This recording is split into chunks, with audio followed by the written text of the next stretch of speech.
Keith Kalfas. This entire video is for brand new guys who are getting into residential window cleaning. Um, you think you just, clean the glass and get paid, but there's a very elusive dip that you have to go through. And there's an amazing book I read by Seth Godin called The Dip, and it's what separates the haves from the have-nots. When you get into residential window cleaning, you're going to go through this elusive dip and all this stuff that's going to present you. All these challenges are gonna come to you. They're going to be like, what? Every job, something's going to land on your plate in real time. The customer's home, and you're going to be forced to deal with certain situations that you didn't know existed before. And if you can make it through this dip, this frustrating dip, that separates the professional window cleaners that are making the bucks versus the guys that just get overwhelmed or get real frustrated and they quit.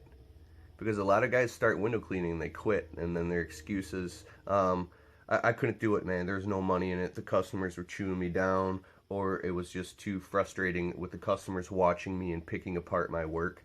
And one thing about window cleaning, you can see instant results. It's not something that you can cut corners or hide anything, because it's right there, bam, in the customer's face. And you say, okay, that's easy. You just clean the glass, it's clean, you get paid. Well, at the end of the video, there's me talking for 10 minutes straight about all these things you can come across that will make the customer not pay you. So in order to get paid, professional window cleaners know this stuff, and it gets to the point where it's unconscious competence. Like, that means a professional window cleaner just automatically starts knowing all this stuff behind the scenes of what's going on with the glass and screens.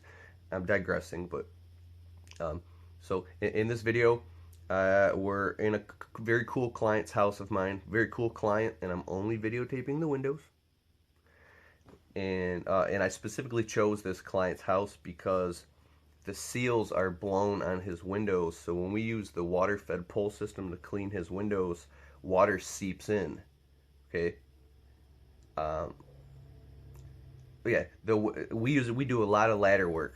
We do it with squeegees all the time. But the way his house is designed, it's so damn big. The incline in his backyard is so steep that when we do it with ladders, it's just a really hairy situation. And I prefer to use the water-fed pull on this client's windows when we're doing, So when water seeps in the rare case of a customer's window seals being blown in power washing as well, you're blowing water in all over someone's house, all over their drywall and electrical sockets, and all over their mahogany wood floors. You're going to have a quick issue. And if you're just getting started and you're not licensed, insured, and you're not aware of this stuff, you could get yourself in a really messed up position that you don't want to be in pretty quick. I was power washing this guy's house, and I was doing around the frames, and I hit his door real quick because it was filthy, man. Dude, it went through the cracks of his door, and his door is filthy. I'm like, maybe I could do the downward angle, and I was aware that a little bit might seep in. It went all over inside of his house and his front room, all over the wall, and I'm sitting there, fuck, sorry, man, sorry, with microfibers, wiping it all up, and I got it wiped up. Not even a big deal. I have a buddy who owns a pressure washing window cleaning company, and I asked him this stuff. Oh, dude, you can blow an entire piece of siding off people's houses. Crazy shit. You got to make them sign waivers and release forms. I'm going to talk about this more in the video. He said the door wasn't latched on this guy's front door of his beautiful mansion. You know how you close the door but it doesn't click? He hit it with like a 4,500 PSI power washer. It blew his front door open, and this pumps out like how many hundreds of gallons per minute or whatever. It shot, he said it must have been 6 or 7 gallons of water into this guy's front room, like a bomb of water into this guy's house. And I'm like, dude, what did you do? He's like, I grabbed a bunch of towels and everything I had, and I was in there and I was soaking it all up, and I wiped it all up perfectly spotless, and he said he got the customer laughing, and he patched it up and it worked. Now, The only way he was able to patch that mistake up is because he's a professional window cleaner. He's been in situations so many times and pressure washing that he has the confidence that's so strong in the sub communication that's so strong and confident that you can patch up a situation like that. If you're a brand new window cleaner, and I know that's pressure washing, but if you're a brand new window cleaner and you soap water into someone's house, or you make a mistake, or there's scratches on the windows all of a sudden that you didn't do and you don't know where they came from, if you can't defend yourself, or you don't have it in a contractual agreement, or you didn't make them sign a waiver, or just a million other pieces of structure that can be pierced, there's veils of structure in your business that can be pierced very quickly. Or on the reciprocal end, there's a million things a customer thinks is automatically included in the window cleaning package. When you come upon these issues that you didn't even see, a customer automatically thinks that's all done for free, and now you're stuck doing it all for free because of lack of experience. So like I said, if you can make it through this dip and go through all this stuff, you come out on the other side making some bucks. And I'm not like being cocky or anything. The information I'm giving you right now, I don't find anybody else talking about. I go online, I look up window cleaning, I'm seeing, oh, this type of squeegee and this type of scrubber, and look how fast these guys can clean windows. Yay! It's almost like when you read a book of how to be successful, it's some millionaire on his high horse talking about how you gotta. Look at this guy, Waterfed pole system, cleaning the windows. The interesting thing is when using a Waterfed pole system, you really gotta be careful. Sometimes houses that have older windows, the seals might be weak, so water will start running in the customer's home and all over their walls and all over their floors. So a lot of times you can't use the pole, but if it's a really high, crazy house with a high angle and you have to use the pole,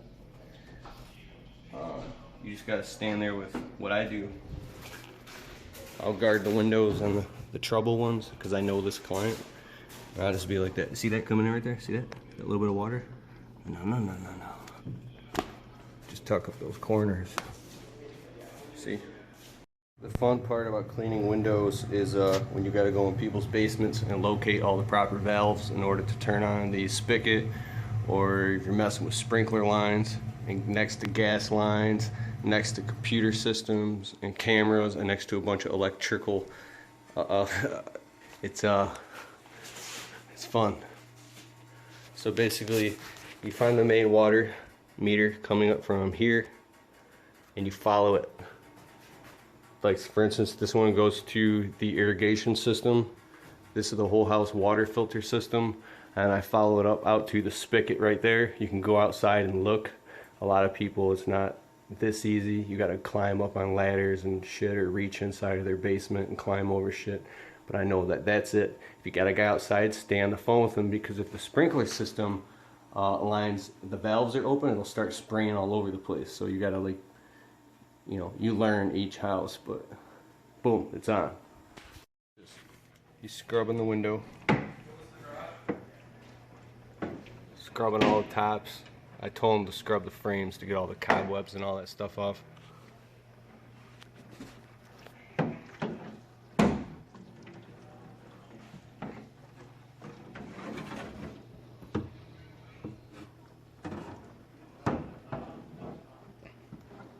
And this guy, he's good at it. He's been doing it a while. He can bang out windows. He knows exactly how to do it.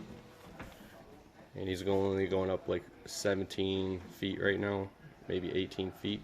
But over there he's going up, you know, 24, 25 feet. So after he scrubs the whole window down, then he goes and he rinses back and forth in a sweeping motion and lets the water sheet down the glass to get all the microparticles and debris off with the ionized water. See that water coming in? I gotta get it quick. How are you? I can't wait to meet you. Once again, scrub the whole window, everything, and he's looking with his eyeballs at every little tiny surface nuisance. Scrubbing it all down. with the deionized water is repelling the dirt off of the glass. It's sucking the dirt off the glass. It's called hungry water in the medical field because there's no minerals in the water. There's no chlorine, no nothing. 0% total dissolved solids. That's TSD. TDS, I'm sorry. So the dirt, the water is attracting the dirt. It's sucking it off like a magnet. And then see how he's rinsing down and it's sheeting down the glass? Sheeting all of it down, little tiny particles. And then that's gonna dry spotless. See over here how clean these are? It dries spotless. The little tiny water droplets, there's just a couple left, see? There's a little speck outside that needs to be scrubbed. It evaporates into nothing and leaves no hard water stains because there's no minerals in the water or nothing in the water and impurities to leave hard water spots. If you were to wash windows with a regular hose, they'd be spots everywhere. It'd look like shit. You know, the squeegee belt system. I'm going outside right now. Booty's off.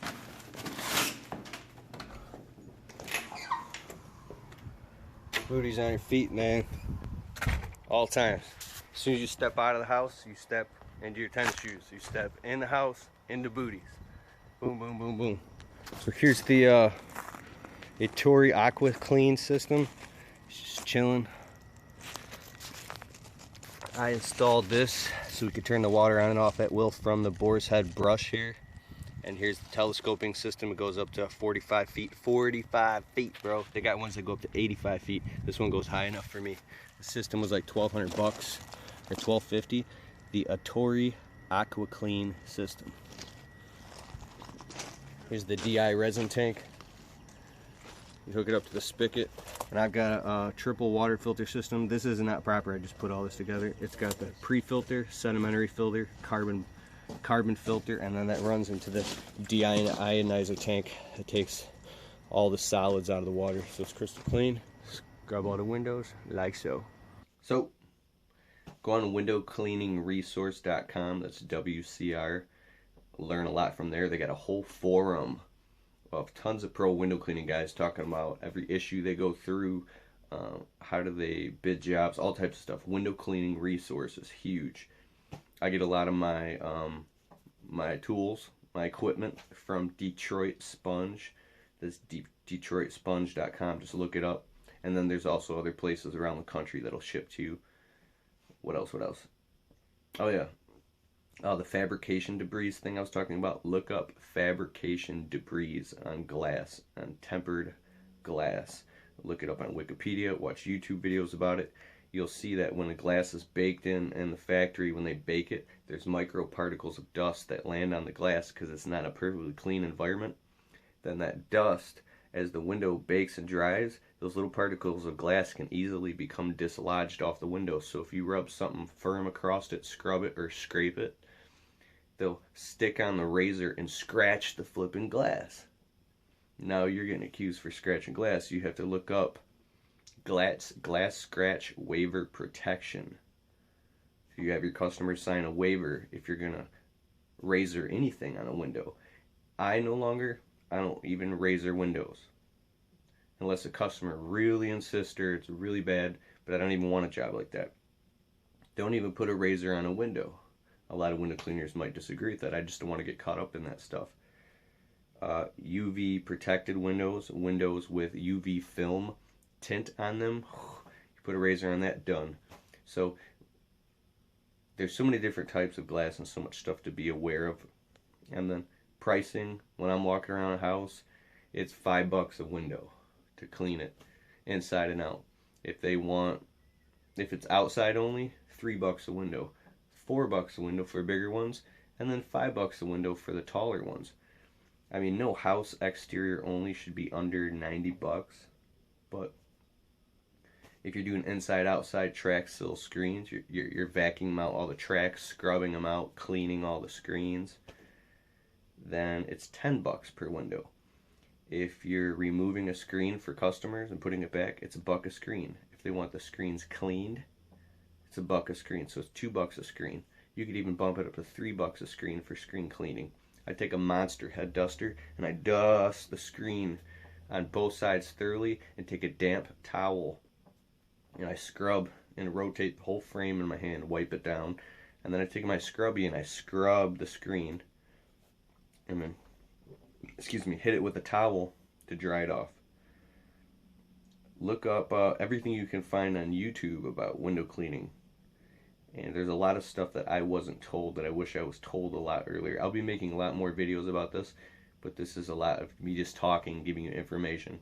If you go through that dip I was talking about, and you just deal with all the shit you're gonna go through, like I said, going in basements and finding people's water lines to turn on the water if you need it, when you invest in a water-fed pull system, you'll eventually get to the point where you start getting into the really nice houses where you're charging $350, $450, $550, $650 for a house, and then when you're walking out, making $300-$400 profit in a few hours, 3-4 hours or something like that, you'll be like, now I see. But those are few and far in between, but then they get more and more and more. You got to build up your clientele in your business. It's not as easy to get inside of people's homes window cleaning like it is to get lawn accounts or something like that, in my experience. So you really got to hone in on your market and drill and market to these people directly, because I don't see them really going on Craigslist looking for a window cleaner as much as I see is in landscaping or tree service. It's a more personalized thing. So they want to see credentials. They want you to look like an established company. My landscape tree service side of my business is growing way faster than the window cleaning side of the business, and I want to grow the window cleaning actually so it just totally outdoes the landscaping. But it also takes time, energy, and marketing effort to really hone in and do it. But you can do it. We got plenty of window cleaning customers, and yeah. All right. Hope you enjoyed the video. I'll be making a lot more and videos on job sites too, very specifically. All right, bye.